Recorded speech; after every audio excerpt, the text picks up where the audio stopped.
Today is Wednesday, July the 16th, 2025.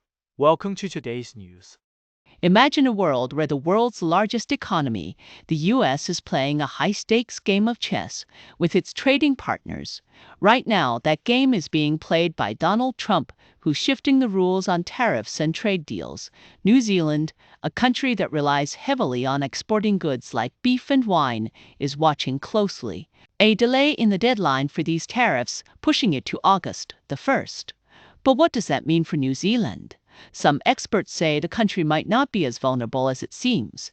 The US needs a lot of New Zealand's beef for things like burgers, and while the tariffs could go up, the burden might fall more on American consumers than on New Zealand business. With trade deals still in the works, the situation remains tense but not entirely dire. As the deadline approaches, the world will be watching to see if Trump's big scary number becomes a reality, or if the game is just a high-stakes negotiation.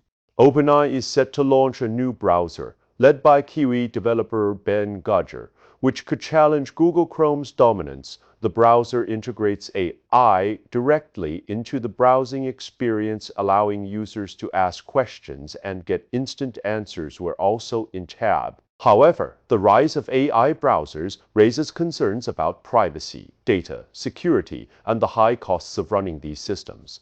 As the browser market evolves, it's clear that the future of web browsing is being shaped by a new generation of tech innovators. Martin Cruz Smith, the mastermind behind the Skullface mystery novel Gorky Park, has passed away at 82. His stories, set in the heart of Moscow, brought the Cold War to life through the eyes of investigator Arkady Renko. Smith's sharp writing and deep understanding of the Soviet Union made him a legend in the mystery world. His final book, Hotel Ukraine, is set to be released soon, and critics already call it a gem. From the gritty streets of Moscow to the political tensions of today, Smith's legacy will live on in every page of his books. The article discusses the potential changes in the All Blacks lineup for the third test against France, highlighting key players like Scott Robertson, Artie Savy, and Damian McKenzie, and how the team may adapt with the series already in hand. Rory McIlroy is stepping back onto the Royal Portrush course for the 2025 British Open, a moment that's been years in the making. This is the second time the Northern Irish golfer will compete on his home turf, and he's ready to face the emotional weight of it all. McIlroy remembers the overwhelming support he received in 2019, which he found hard to handle.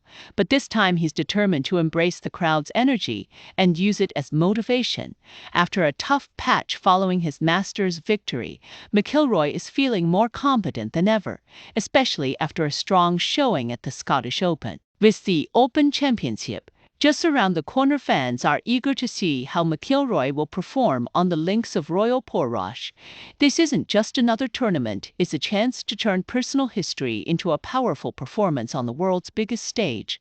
The article discusses the severe impact of recent floods on a popular Tasman holiday park, with residents describing the damage as worse than the Christchurch earthquakes. The area has been hit by record rainfall, leading to a state of emergency and widespread. Imagine being in the middle of a storm, your home and livelihood at risk, and suddenly, your loved one is swept away by the flood.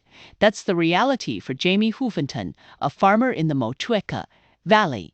He's sharing the terrifying moment. His wife was taken by the rising waters, a story that decaused the resilience of communities. From lost crops to damaged homes, the floods have left a lasting impact. But amid the devastation, there's hope, neighbors stepping in to help, and a collective determination to rebuild. It's a powerful reminder of how nature can test our strength, but also how we come together in the face of adversity. In a tense murder trial in Auckland, a defense witness has come forward with a startling claim. The victim, Joely Rankin, had previously cut him with a knife. This revelation could change the course of the case, as the defense argues that this incident shaped the defendant's state of mind. The trial is now focused on whether the defendant, Krishan Raju, acted in self-defense. The courtroom has been buzzing with tension as both sides present their arguments, with the jury weighing the ever, and as the trial continues, the truth behind the tragic events is slowly coming to light. It was a dark evening in Manawat when a deadly crash changed lives forever. A traffic collision on State Highway 56 left one person dead and 3 others injured. Emergencies struck hard, one person didn't make it, and others are still recovering from serious and moderate injuries. The police are working to figure out what caused the crash, and they're asking for help from anyone who might know more. This is a reminder of how quickly things can change on the road as the community comes together. They're hoping for answers and for the safety of all drivers. New Zealand's methanesat mission has encountered significant operational challenges, sparking debate over oversight and transparency. The current government has placed responsibility off the space industry, calls for a review of the investment. Despite the issues, methanesat maintains that it has been transparent about the challenges. The University of Auckland's mission control team, which was expected to play a key role, expressed disappointment but noted that the facility will continue to support future missions as the investigation into the satellite's issues can prove future space endeavors. In a small city in New Zealand, the mayor is making headlines for achieving the lowest rates rise in the country with a 2.2% increase. Whanganui is setting a new standard. Mayor Andrew Tripe credits the Sekenstu. By cutting food scrap collections, the city saved money and earned support from residents. Tripe's message to other local leaders is clear.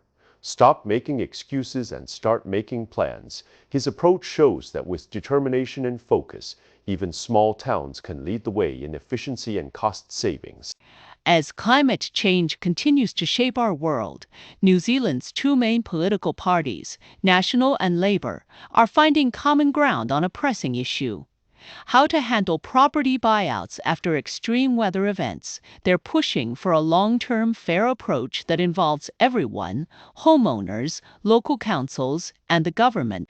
The idea is to move away from a system where the government constantly steps in to help after disasters, and instead create a framework that holds people accountable for the risks they take. With more floods, storms, and other weather-related challenges on the horizon, this isn't just about fixing problems today.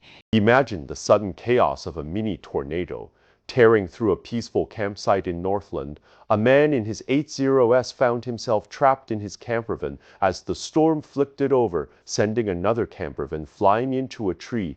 Emergency crews rushed to the scene, pulling the man to safety. While the storm's impact was limited, the incident left locals in awe of nature's power, with wind gusts reaching 75 km/h. It's a stark reminder of how quickly weather can change as the community comes to terms with what happened. The story highlights the importance. The Camp Mystic flood of 2023 was a tragic event that highlighted the dangers of extreme weather and the importance of emergency preparedness. The flood, caused by record-breaking rainfall, resulted in the loss of lives and left many families in despair. The Eastland family, deeply connected to the camp, played a significant fracasing his life to save others.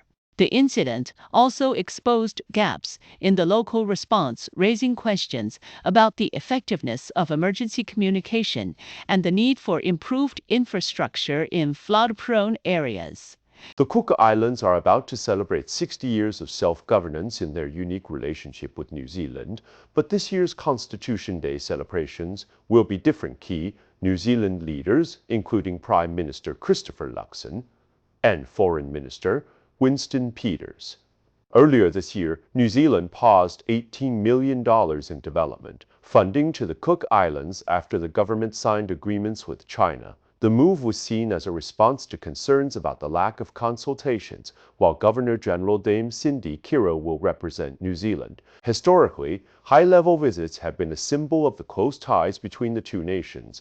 Now, as the Cook Islands look back on 6 decades of self-governance, they also face the challenge of rebuilding trust and navigating a complex Jewish. A sudden storm hit a Northland camp, sending a caravan flipping and trapping an elderly man inside his motorhome.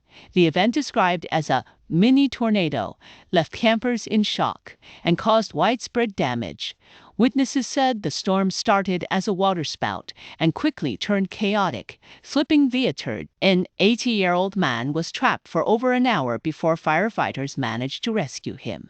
The area, usually busy in summer, was quiet when the storm hit, while officials couldn't confirm if a tornado axe soared. Flash floods are sudden and unpredictable natural disasters that can cause significant damage and loss of life.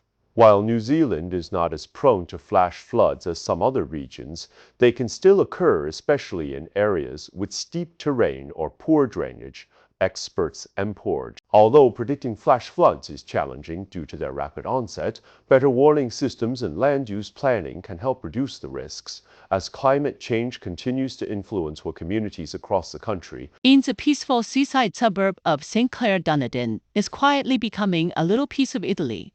It all started with the simple idea of bringing authentic wood-fired pizzas to the coast. But what began as a restaurant venture has grown into something much bigger over the past decade. A vibrant Italian community has taken root with people coming from all over to share their culture, food. From the cozy Italian bar to the sweet scent of gelato, the area has become a welcoming home for many. It's a story of how food and community can bridge distances and create something truly special. the French Team K Challenge has endorsed the proposed protocol by Emirates Team New Zealand for the upcoming America's Cup, highlighting the importance of collaboration and unity in the sailing community. This move is expected to encourage other teams to follow, promoting a fair and competitive In a coastal town known for its wildlife, the Kaikoura District Council is stepping up to protect native birds by considering new rules for cats. The move comes after growing concerns from locals and conservationists who say stray and feral cats are endangering species like the banded dotterel. These birds, which nest or grow. The council plans to draft a new animal control bylaw with specific measures for cats, including subsidized desexing and microchipping. They're also working with local groups and experts to find ways to protect nesting areas. The goal isn't just to save birds, but to improve the health of cats and the environment.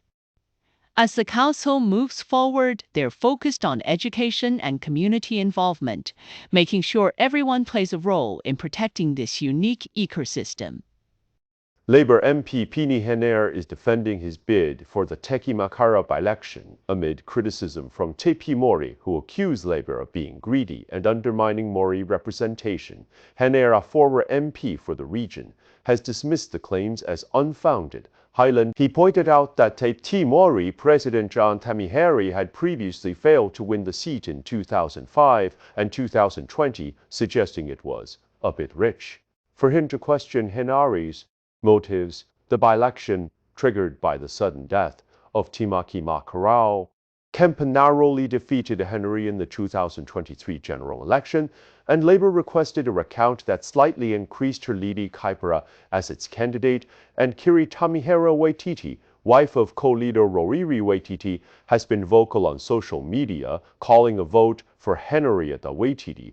Henare, however, said every seat in Parliament is a contested one, and that he owes it to his voters to ensure their voices are heard. He emphasized that if he wins, Labour's Georgie Danzi, a Wahine Maori, would enter Parliament, reinforcing the party's commitment to Maori representation. Despite the tensions, Henare said he would run a respectful campaign and focus on innovative strategies, including a stronger social media presence. He acknowledged that Te Mori has a 50-50 AUKUS chair. Willie Jackson described the countdown from a 50-50 election and said Labour would not backday. He reiterated that no backroom deals had been made with the Green Party, which has chosen not to contest the by-election. Prime Minister Christopher Luxon has set the date for the by-election, which will take place on September the 6th. Labour leader Chris Hipkins confirmed that Henare, while the race is shaping up to be a close contest,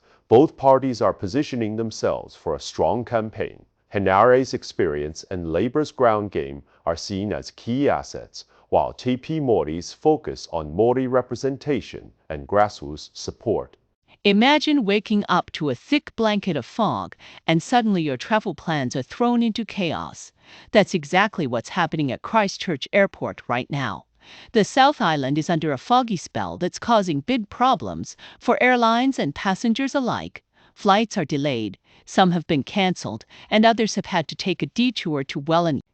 Air New Zealand's top officials are scrambling to keep things running smoothly, but the fog isn't letting up. It's not just the weather that's causing the issue. The fog is sticking around longer than usual, making it harder for planes to take off and land. Travelers are being told to check their apps for updates, but the situation is still a bit of a mess. It's a reminder of how quickly nature can change the course of our day and how important it is to stay flexible when it comes to travel. Imagine a young boy named Malachi, just 5 years old, who was taken into the care of a woman who would eventually end his life. His cousin Megan was deeply worried and tried everything she could to warn the authorities. In just 3 days, she made 10 desperate attempts to raise the alarm about the unsafe conditions Malachi. Her fears were tragically proven right when Malachi was killed. This inquest is now uncovering how close family members fought to protect him. Even as systems fail to act, Megan's story is one of heartbreak and determination, highlighting the critical need for better child protection. The tragic death of a 5-year-old child at Starship Hospital on November 12, 2021, has sparked a deep sense of sorrow and a call for justice.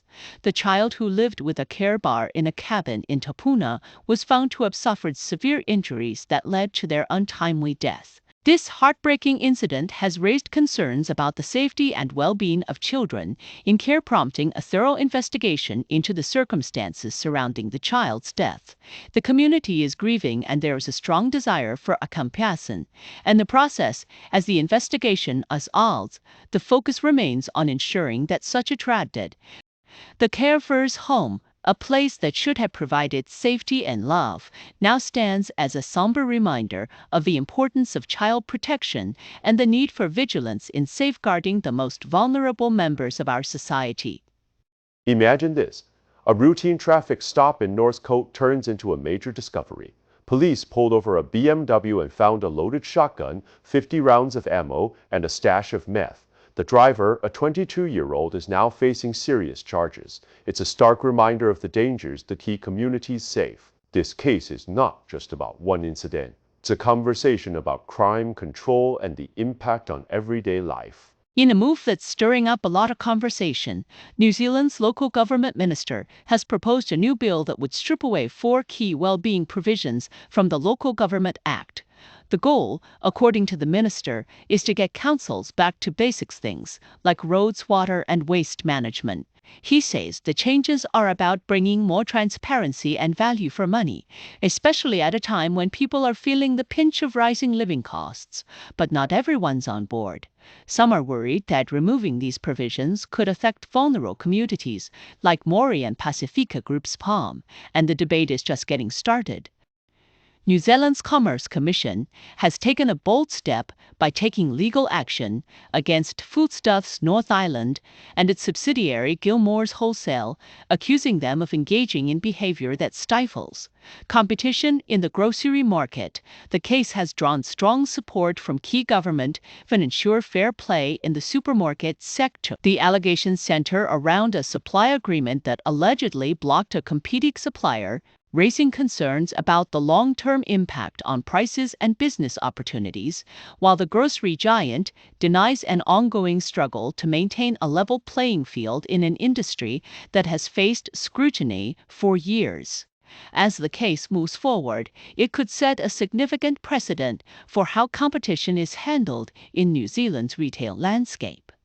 Napier, a city in New Zealand's Hawke's Bay, has kicked off a major $110 million project to build a new civic precinct. This development aims to replace an old earthquake damaged building and create a modern space for the community. The project includes a new council.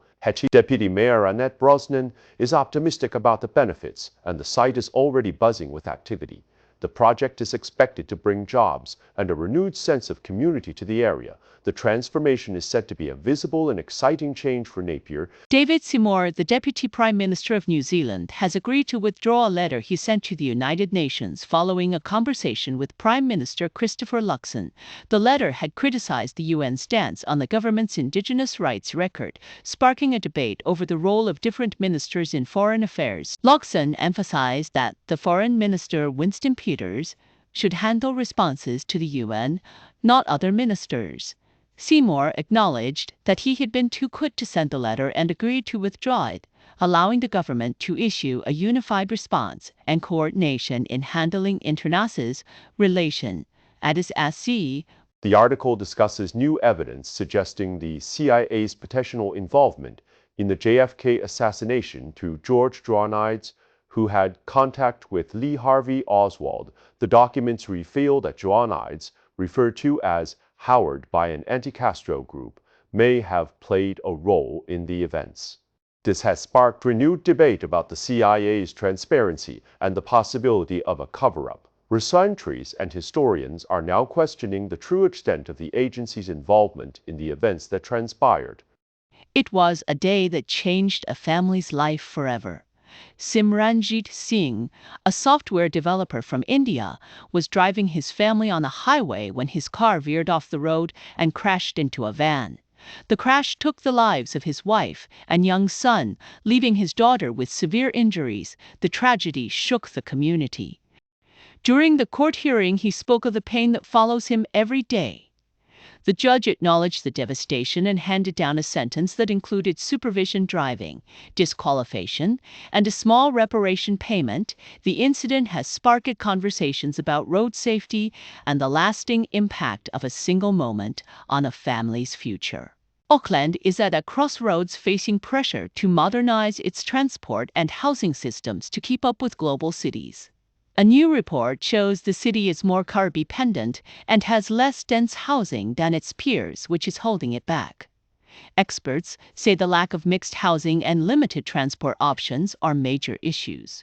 While Auckland has strong points, like its quality of life and diversity, these alone aren't enough to stay competitive. The report calls for bold changes, from better urban planning to investing in infrastructure. Leaders also stress the need for a stronger international brand and more support for major falling further behind. Ruapehu, one of New Zealand's most active volcanoes, has remained calm despite a recent surge in earthquake activity. Scientists have been closely watching the mountain, which last erupted in 2007, and they say there's no sign of an imminent revel. In Curry, a series of small, deep earthquakes were recorded near the mountain, but they didn't trigger any major changes. The temperature of the crater lake, a key indicator of volcanic activity, stayed steady at around 12 degrees. They're not a cause for alarm. Scientists are continuing to monitor the volcano, checking for any signs of cooling. For now, the mountain is showing its usual background behavior, and the community remains on high alert but not in danger. It was a morning that no one at Tauranga Bay Holiday Park will forget. A sudden powerful windstorm, described as a mini tornado, hit the area, sending 2 caravans flying and trapping 1 person. The wind was so strong it flipped a campervan onto its side, creating a scene of chaos. A local resident was moderately injured and taken to the hospital for treatment. Emergency services were quick to respond, and weather officials issued warnings about the potential for thunderstorms and strong gusts. While the storm has passed, the event has left a lasting impression, reminding everyone of how quickly nature can change. As the community recovers, there's a growing conversation about the need for better preparedness in the face of unpredictable weather. It was a day no one will ever forget. In the quiet suburb of Remuera, a concrete truck driver met a heartbreaking end, crushed by his own vehicle. A fellow worker, Ants, witnessed the tragedy and was left in shock. He spoke about how no one should ever have to endure such a loss. The accident, which happened on Rangitote Ave, left the community in mourning.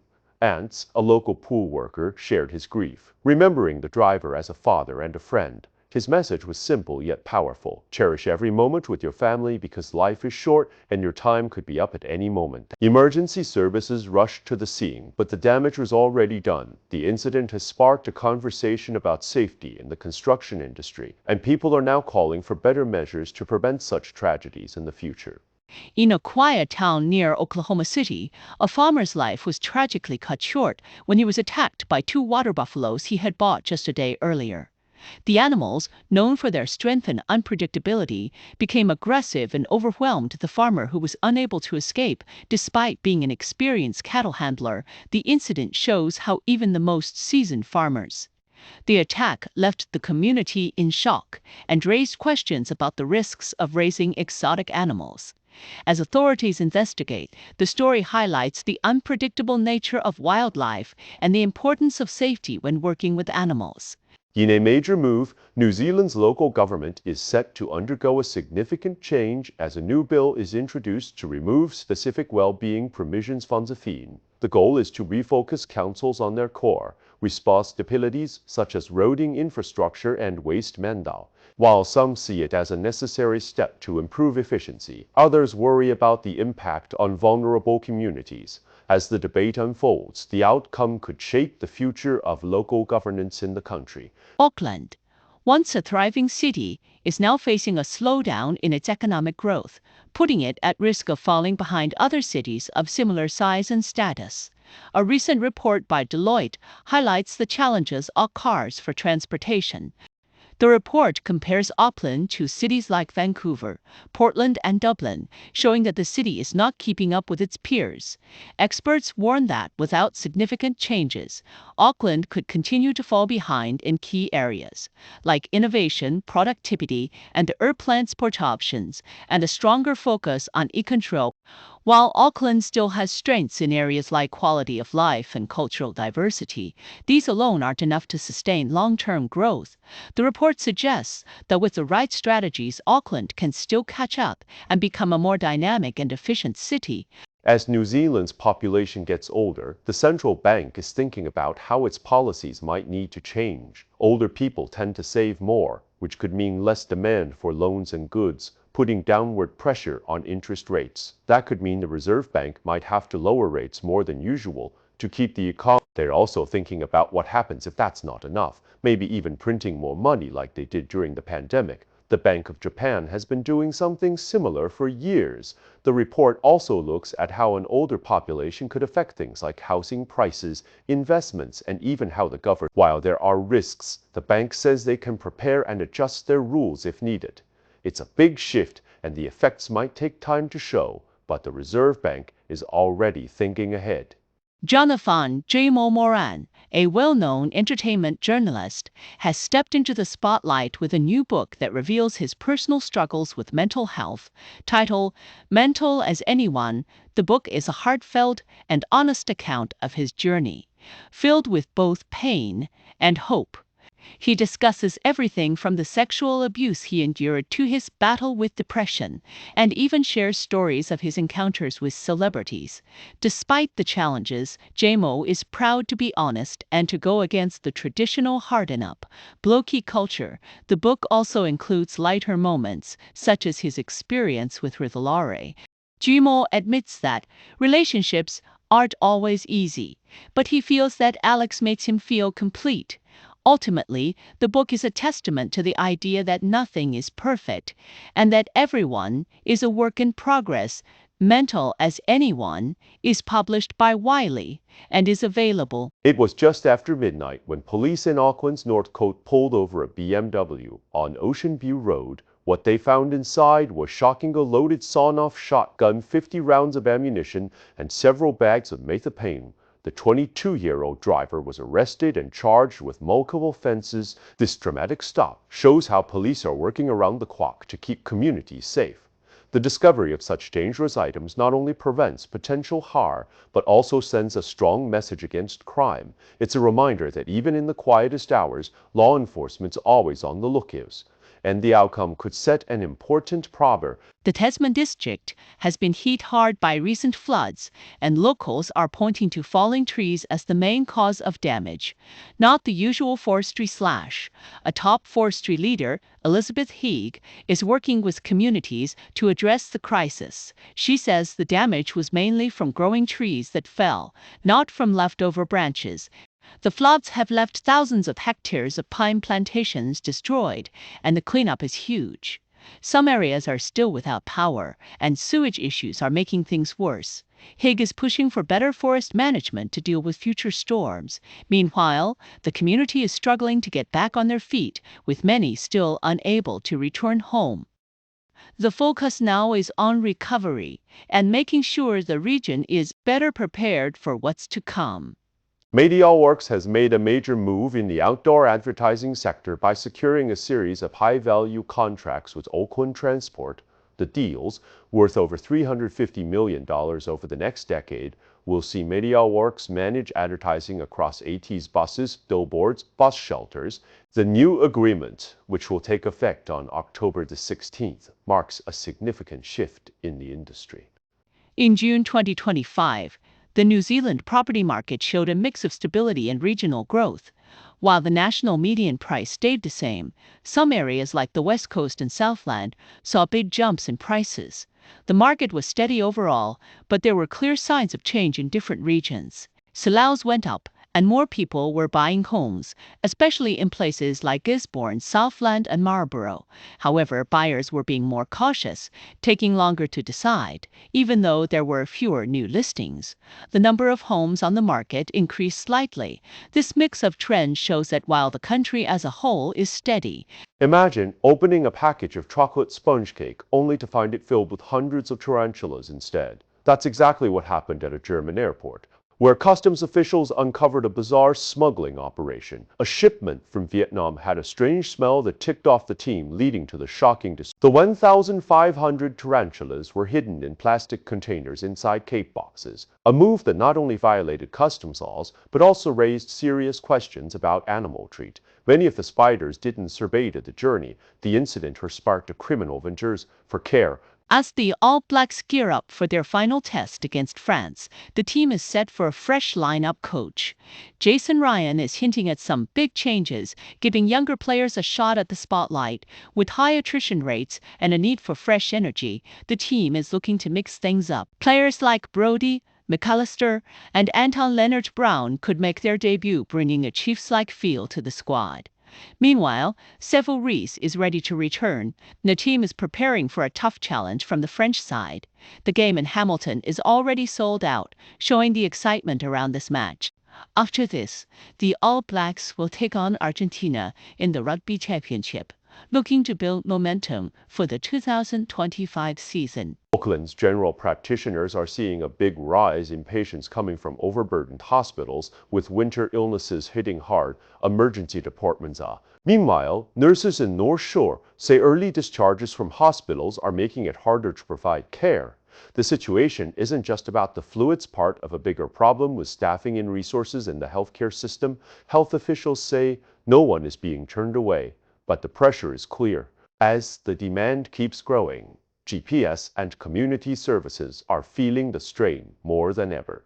It was a terrifying moment for a young driver in the Bay of Plenty who found himself trapped in his car after it crashed over a bank and got caught in the branches of ponga trees.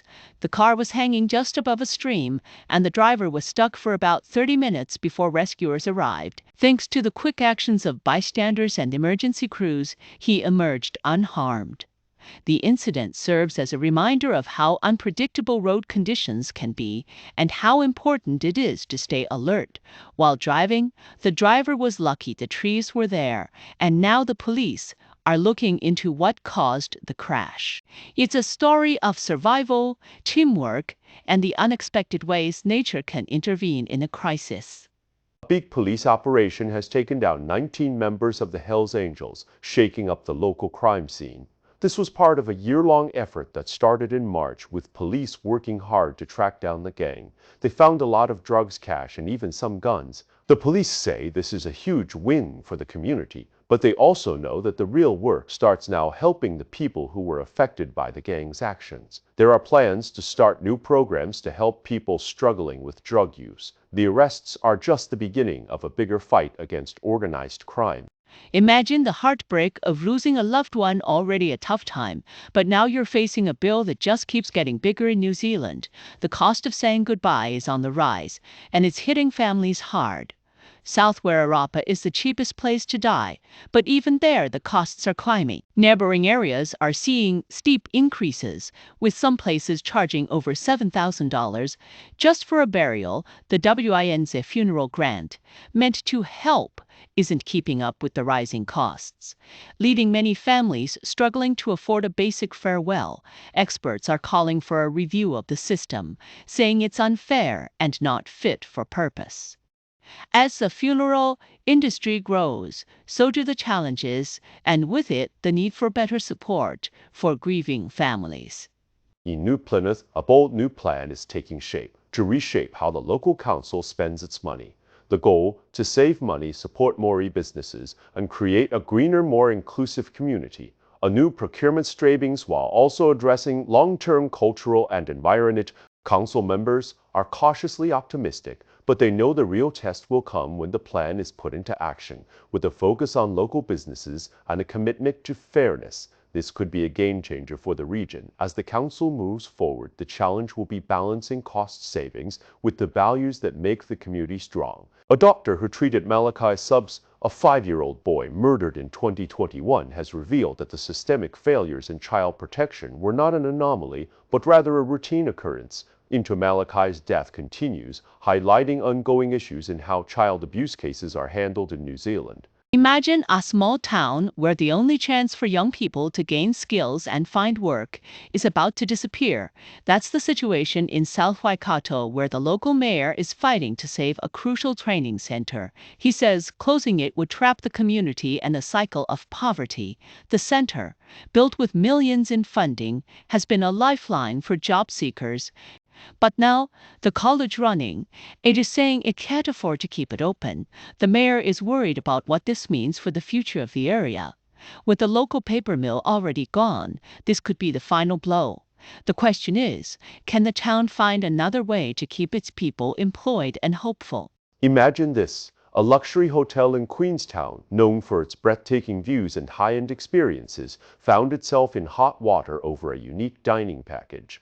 The Rees Hotel offered a helicopter trip that included a gourmet meal with crayfish, but there was a catch: those crayfish weren't legally caught. Instead, they were taken without the proper permits, which is a big no-no in New Zealand. The result, English $5 fine. This isn't just about the money, it's about protecting the environment for future generations. The hotel's actions not only broke the law, but also raised questions. As the saying goes, when you take from nature, you need to make sure you're doing it the right way.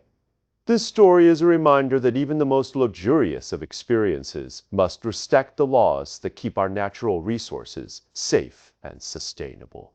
Imagine a quiet town in New Zealand where a powerful motorcycle gang has long held a grip on the community. Now, in a dramatic turn of events, police have launched a massive operation that has taken down key leaders of the Hells Angels in Wanganui. Over 30 search warrants were executed, and nearly $2.5 million worth of assets were seized. This isn't just a routine raid, it's a major blow to the gang's influence. The operation involved elite police units, and the charges are serious: drug trafficking, organized crime, and more. The impact on the community is huge, and the police are promising to keep up the pressure. This is a story of law enforcement, and it's just the beginning.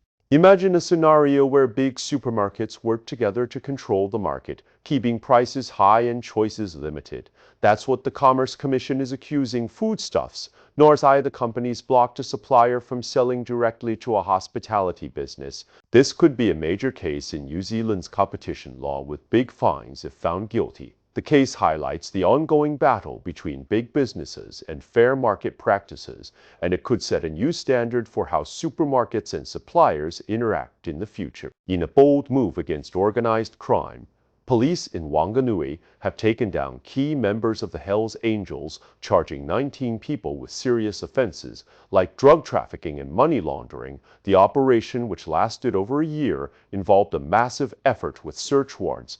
The impact on the local community is huge, especially in the fight against methadone, which has been a growing problem. Authorities say this is just the beginning and they're determined to keep the city safe by targeting those who cause harm through crime. Beauden Barrett has solidified his position as the All Blacks' primary number 10, overshadowing Damian McKenzie in the process. His performances have showcased his tactical acumen and leadership on the field. The Nelson Tasman region is on the brink of a new chapter after weeks of relentless flooding with the state of emergency. Local leaders are thanking everyone who stepped up, from emergency workers to neighbors helping neighbors. While the immediate danger has passed, the road to full recovery is still long. Roads are being repaired, power is slowly returning, and the focus is now on rebuilding what was lower for the next storm. As the region moves forward, it's a reminder of the strength found in community and the importance of being ready for what's next. It's a story about a young Formula One driver named Liam Lawson who's been facing a tough time this season.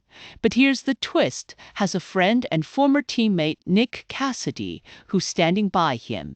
Cassidy, who just won a big race in Formula E, thinks people in motorsport forget things quickly. He says Liam has been improving and is ready to make a comeback. Even though Liam had a rough start, he's showing signs of getting back to his best. The second half of the season is crucial, and everyone's watching to see if he can prove the critics wrong. It's a tale of resilient support and the unpredictable world of racing. Carolina Wilga, a German backpacker, is on a mission to regain 12 kilograms after surviving an 11-night ordeal in the Australian outback. Her story of survival has captured the hearts of many, highlighting the dangers of the remote wilderness and the kindness of strangers. It was a morning like any other for Karen Mangos and his wife, Jane, when they noticed an odd weather pattern forming offshore. Just minutes later, a tornado hit Tauranga Bay Holiday Park, sending caravans flying and flipping a motorhome amid the chaos. Mangos spotted an elderly man trapped inside the overturned vehicle and sprang into action. He climbed on top, reached inside, and helped the man until the fire brigade arrived. The man was taken to the hospital, and while the damage was extensive, no one was killed. The experience left Mangos thinking about joining the volunteer fire brigade, while the caravan owner, Philip Wallen, was left in disbelief at his lucky escape. It was a day that reminded everyone of the power of nature and the importance of community spirit. Imagine this. Beyoncé, one of the biggest names in music, is in the middle of a massive tour when something goes wrong. Her unreleased music, along with important show plans and personal items, is stolen right out of a car. It's a shocking moment for her team, and the police are now on the case. This incident not only puts the singer's creative work at risk, but also highlights the need for better security on the road. As the tour continues, fans and fans alike are wondering what's next. It's a reminder that even the biggest stars are not immune to the unexpected. It was a busy afternoon in Petone when a shocking collision unfolded on Jackson Street. A pedestrian and a driver were both hurt in the crash, which happened just outside a commercial area. While the injuries were not life-threatening, they were serious enough to require hospital care. One person was in a critical condition, another in a moderate state, and a third was treated on the spot. The incident has sparked a conversation about road safety in the area, with locals calling for better measures to prevent such accidents in the future. As the investigation continues, the community is hoping for clarity and action. Imagine walking into your workplace lunchroom and finding a cake that's not what it seems. That's exactly what happened at Hawke's Bay Hospital, where a staff member brought a cannabis-infused cake to a shared lunch. 2 employees ended up in the emergency department after eating it, and the incident has now turned into a full-blown investigation. The person who brought the cake has since resigned, but the fallout is still being felt.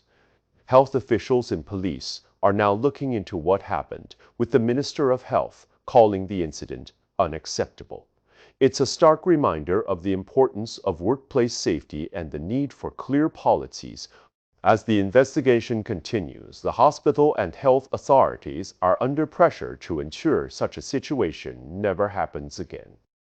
New Zealand's alcohol policy is under increasing pressure as international health standards evolve, prompting calls for stricter guidelines and measures to address rising alcohol-related harm. The Tasman district has faced significant damage from 3 weeks of heavy rain, resulting in an estimated $25 million in road repair costs. Council officials are working to assess the full extent of the damage. The impact has been particularly severe in areas like the Great Taste Trail, where private landowners and utility companies are also dealing with significant repair costs. The council is currently coordinating efforts to restore affected areas as quickly as possible. It was a busy Tuesday afternoon in Hastings when a sudden fire erupted at a Watties building, sending thick smoke billowing into the sky. Emergency services were quick to the scene. The blaze, which started at a building under demolition, was reported around 1:45 p.m. Firefighters worked to contain the flames, which were fueled by cladding and a plastic tank.